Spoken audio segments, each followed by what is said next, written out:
Hey y'all, it's Sam. So here's the gear update video. I promised y'all I've actually got to add some stuff to some of his gear. Sorry, my hair. I do not like my hair on my neck or too heavy on my neck, if y'all cannot tell. So I'm not in the frame right now, but I am talking. Diablo did just get a bath. I just got a shower. I want to talk to y'all. Diablo! So, he's clean. He's not really wet. He's a little damp. He's pretty fast dryer, pretty quick getting wet, pretty water absorbent and repellent, I guess you could say. His fur is amazing. Like, he absorbs water real fast, but you just do like that, and it's gone. So, he's pretty quick dry, easy wet. So, another video before was just probably a quick video on, gear. This one's going to be more in detailed one, depending on whether or not my phone lets me, because my phone is actually low on battery. Jasmine! No, ma'am! That's what I thought. The cat. Totally playing with his ear. So, as y'all know, today we got a lot of gear in. He dries a little more. We'll put at least the collars on. But, so, here we go with the gear. Now, obviously, basic gear. I've got everything up here. I did not organize this prior, so I'm going to quickly organize it. Anyway, okay. Basic things we have. We have three kinds here. Let's go there. Collars. I usually have at least 5 different kinds of collars per animal. I usually have a chain, which Diablo's actually getting used to the new one. He's never had a prong collar. Many of y'all know this one with the pokes.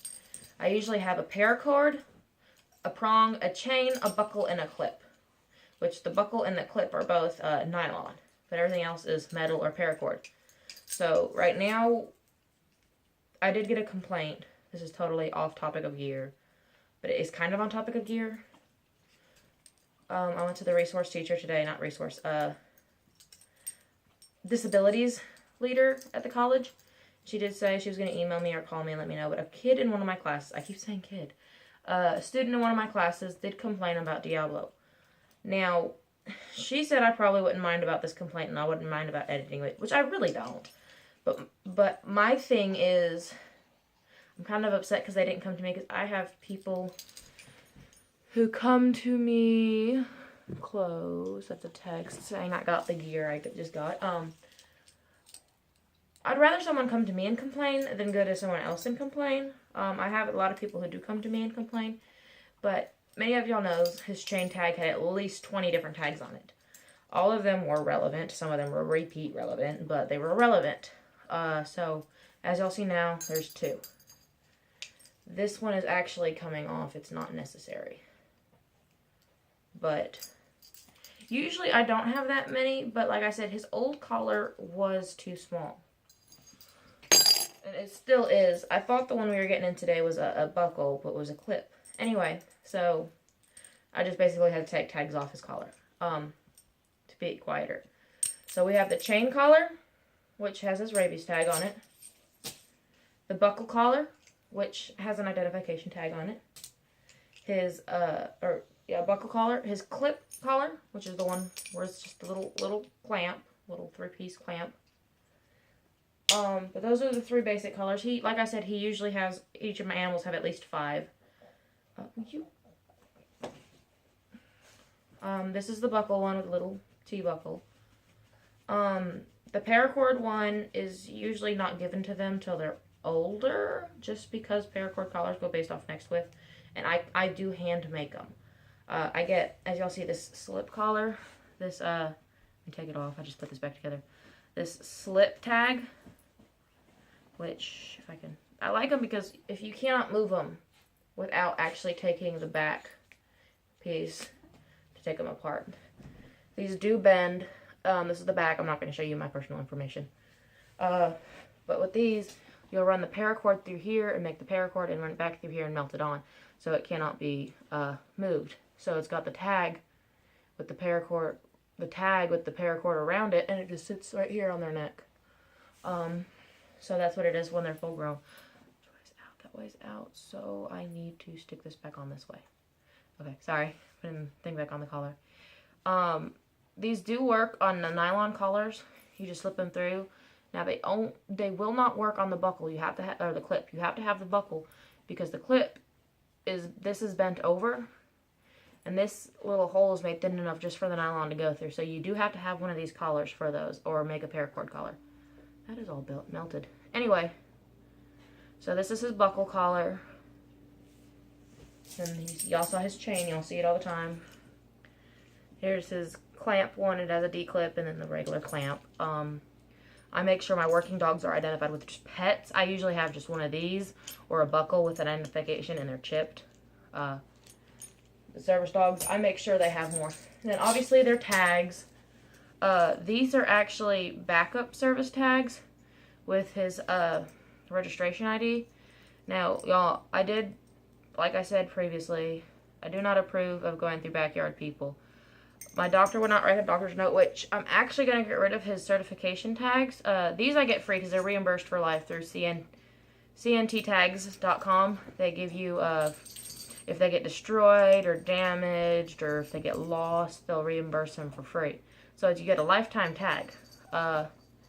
Anyway, these have his NSAR identification number on it, which is D160237. Anyway,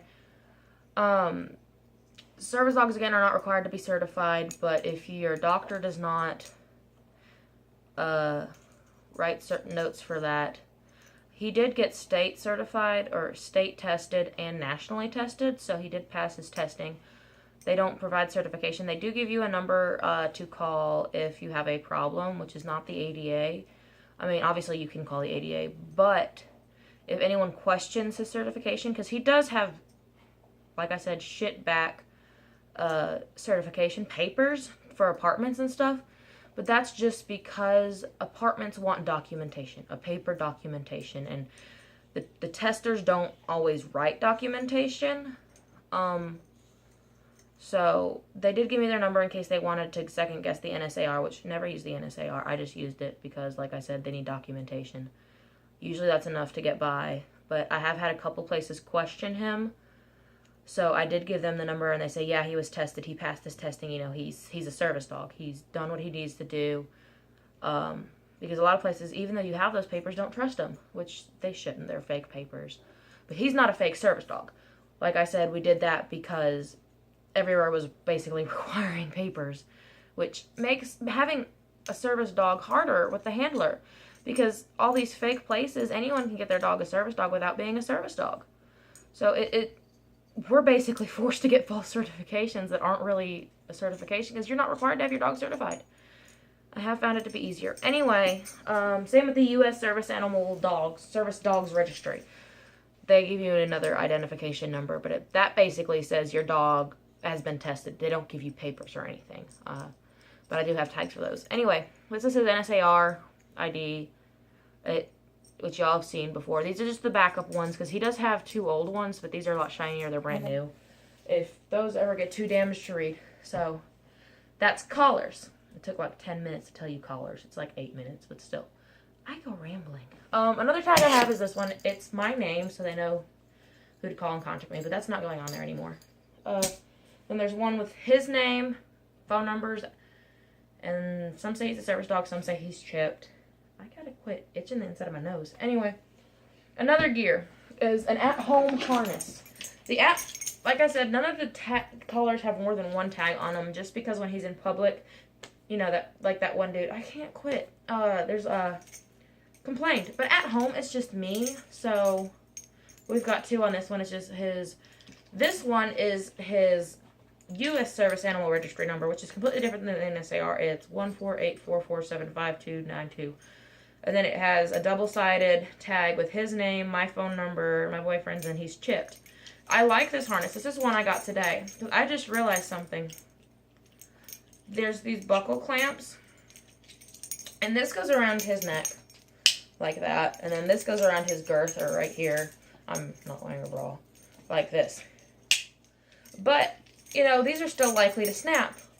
These little red thingies, I found out what they're for. So, like, you can pinch that and it opens. Y'all saw, I'm wearing black. It's not the best thing to wear. But you put that over, you can't pinch it. So it's like a locking mechanism. So I like that. It does have the handle, which I was glad it had the handle when I ordered it, because he does get a little overexcited when my friends come over and he jumps on one of them. And one of them has this disorder. I don't remember what it's called, but like I could poke her and it feels like she's been punched. So I like this because he jumps on her and I can grab him and pull him back. So that'll help a lot without it being his service vest. So we have an at-home harness. We usually have a cape vest. My friend, we took off his sewn-on patches, which said service dog, because she has an ESA, and just in case of an emergency, she wanted to be able to work her into a vest so she could end up putting her into a sweater, because the dog didn't like anything. So the vest was the easiest thing to put on and off to where she could get used to it. So she has the cape. She's actually bringing it back to me because Abby, her dog, will now wear sweaters and stuff, no problem. We just took it off, all the patches off, and let her use it. Anyway, so we usually have a cape. We usually have a harness. We usually have a vest, which his is on order. His is on its way. I don't know when it's going to get here. I didn't get a date. I can look it up later. And we have a working harness, a working vest, a working cape, 5 kinds of collars for the service dogs. Each one has either some form of identification. This is nasty. I am sorry. My nose is really fucking gooey and I can't breathe, so I'm pulling boogers out constantly. It's kind of gross. Ew. So you've got, like I said, the at-home harness. I've got a lot of his stuff on order because we are way back, because he's grown. He's buffing out. Tags, collars, his work harness. Now, his work harness does also have a tag on it. This one has his old NSAR tag, which you can see it's kind of faded and dull looking. Standard vest has this. It has a service dog. It's reflective. Y'all have seen that before. Will you quit licking your junk? Okay, he's got his saddlebags. 1, 2. This one's empty. This one has medicine, feminine products, and dog treats in it. These go on his vest through these clamps. I'll put them on to show you. I have to even the weight out because otherwise his vest will get lopsided and he walks funny with it. That, and you don't want to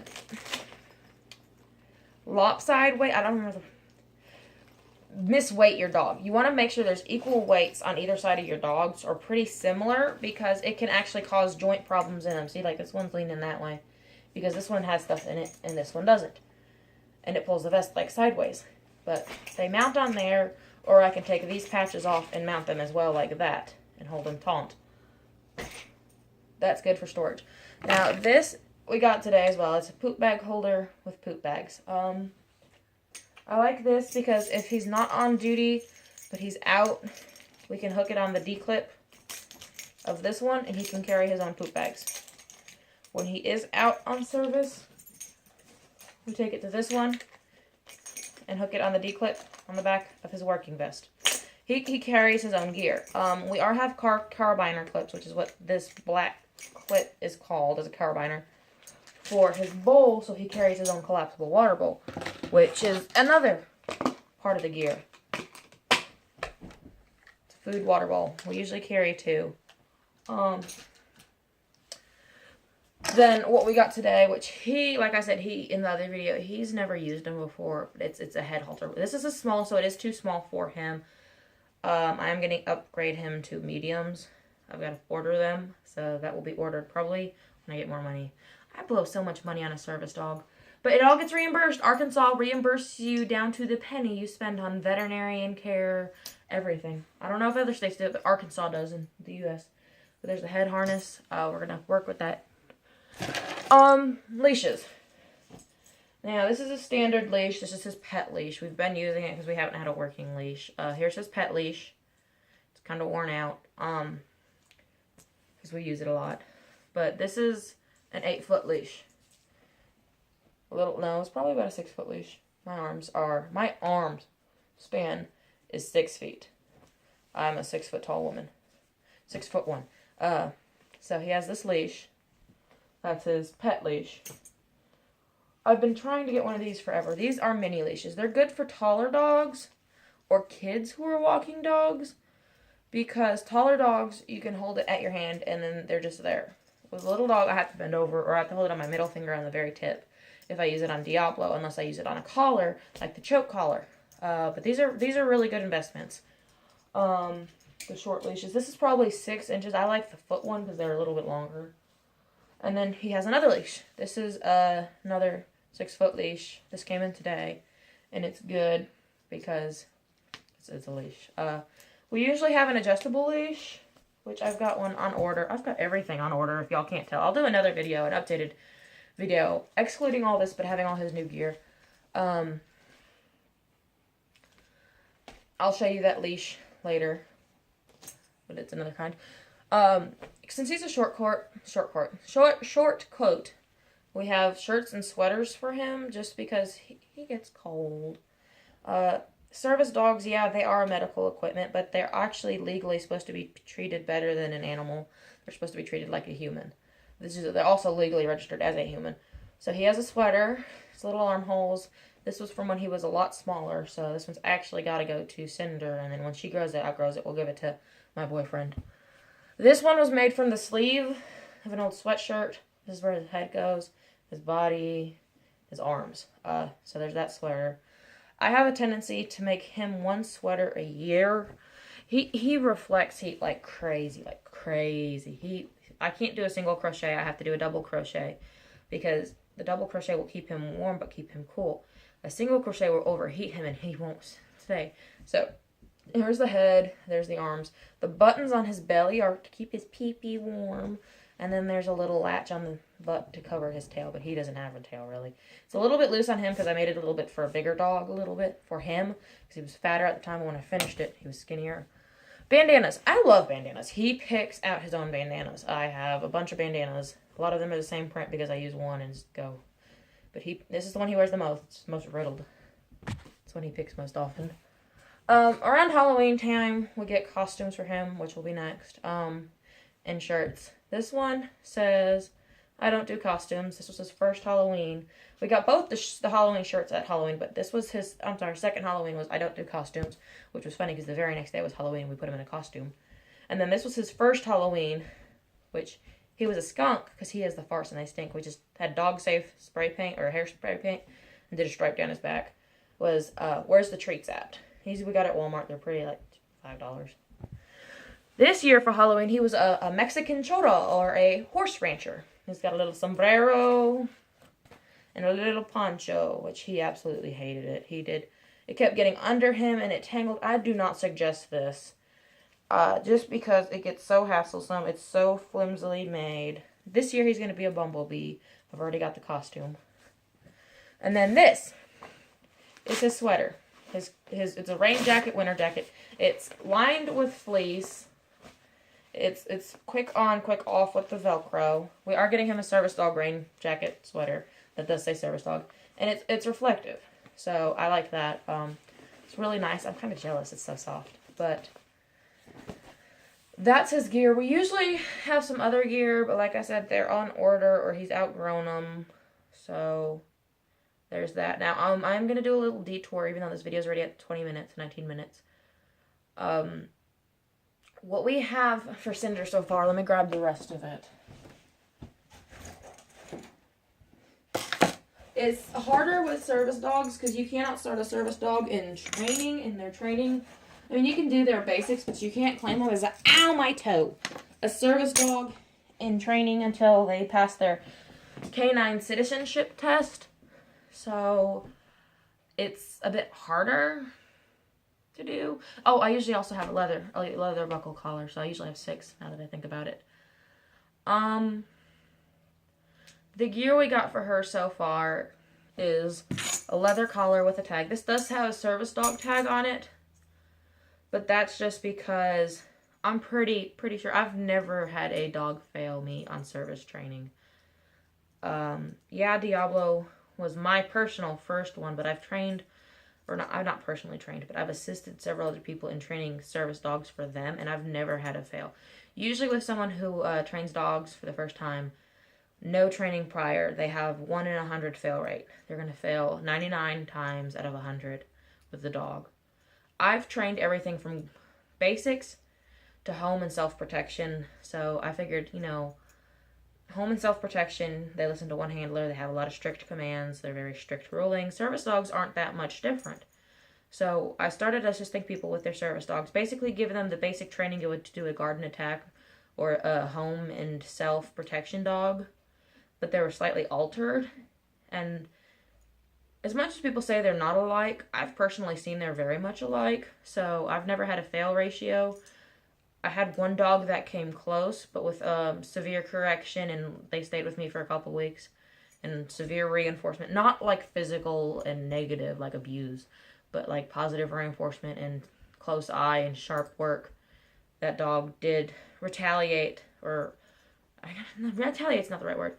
It did reiterate and was able to still become a service dog and pass its test with flying colors. So I've never had a dog fail. I've come close a couple times, but I've never had a dog fail service training or assisted service training. So I did get her service tags already, and she has an in-training ID, which the U.S. Service Animal Registry, they're good because you can do the in-training. Like I said, they just allow you to have it in training, and then when they pass the test, if you do a test, they give them a service number. So I can change hers from in-training to certified. Whereas the NSCR, I have to pay for it all again. This is free. A lot of real service animals. I keep saying real like I'm not one. God. A lot of true teams do use this because it does help with the hassle. They can provide papers as well when you register them. But most people don't do that. Just because we are nationally and state tested, but they wanted papers because we did use this originally, and they wanted papers a couple of the places I've stayed.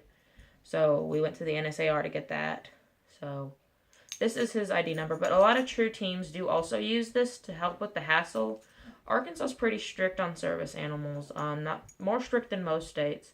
So that's why we had to do the papers as well. But usually this is a numbers suffice enough. My doctor, he gets to meet Diablo for the first time Friday. He never really wanted to meet him before. So hopefully he'll write me a doctor's note and I can shred that NSAR stuff. Because I don't like using back registers. Because, I mean, I know he is, and that should be really just enough. But I'm tired of fighting people and arguing with them about, he's a service dog, he's a dog. Well, where's his papers? Or where's his doctor's note? He doesn't need one, you know? I mean, all you need to know is I have a service dog and he helps me, but they just I've been kicked out several places, and so I just got it to help with life. But anyway, so she does have them. She won't wear them until she's in training. I just have them on here so I don't lose them. She won't wear them till she does pass the Canine Citizens Test, Good Citizens Test. But she has this one, and they come in a 2-pack, so this one still has to go in a collar so I don't lose it. She has a leather buckle collar. She has, I'm going to put it on this one, a nylon buckle collar, which is what I'm putting this other tag on. Now, I would personally suggest never get tags, service dog tags, for a dog you don't currently have. Especially one that's not either currently in training or fully trained, because you're not going to be guaranteed that dog works. Cinder's probably not going to be guaranteed, but it's a risk I was willing to take. These are really cheap on Amazon, and you fill out the information yourself. So, I mean, I don't mind spending money on it, because if she's done, or she does do the testing and she does pass, yay, I don't have to wait 3 or 4 weeks to get these in.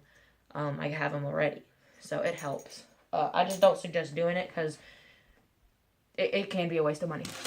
We've already got her a choke collar, which is probably going to be too small when she gets here. She's already almost as big as he is. When she's full grown, we have a leather adult collar. It does have studs. This will be her at-home collar, or if she fails, it'll be her permanent collar. And then while she's a puppy, we have several on order of these, medium and large. I'm not going to go above large till we know her full size. It has the buckle collar. It has the little leash. It has the head halter. And it has the 6-foot leash. So I do have gear for her already. We have on order those poop bags, but in pink. There's like 1,000 of them. That lasts 3 years for a dog. For her, it probably lasts shorter. Pardon me, because she'll have bigger poops. We have a vest on hold, but it's pink. It's on hold, I say, because I want to wait till she's full grown before we get her a vest. So while she's in training, she will be using the black one, just until we know her full size, because they go by your girth size. That way I don't buy her one and she be bigger or smaller than it. So yeah, that's basically why I'm waiting on that. She does have a harness coming. She currently is wearing a regular harness, but she'll have a vest and a harness coming, a soft harness and a nylon. She has 3 other kinds of collars on order. She has paracord on order. She has more identification tags on order. She has kennels on order, bedding on order, clothes on order, booties on order, gear on order. She has a lot of things on order. I make sure I'm prepared. Now, they're not all pink. A lot of them are black. Just in case she fails, I can go either way. I do want a girl service dog. I want to see the difference between a female and a male service dog. I mean, I've trained male and female, but I've never personally had them. I've had male, obviously. So we're going to see how that goes. But that's the gear. This is probably like 30 minutes long now. So it's probably not going to go up till early tomorrow morning. Probably while I'm asleep. I leave my laptop open at night to upload. Anyway, that's the end of this video, and I will talk to you guys later. I'm probably not going to do another video tonight for the vlog, but I'm so tired. My jaw hurts. I got to catch up on homework. So I'll see y'all later or whatever. But, yeah, that's the gear video. And when I get more, I'll update another video. So I will talk to y'all later.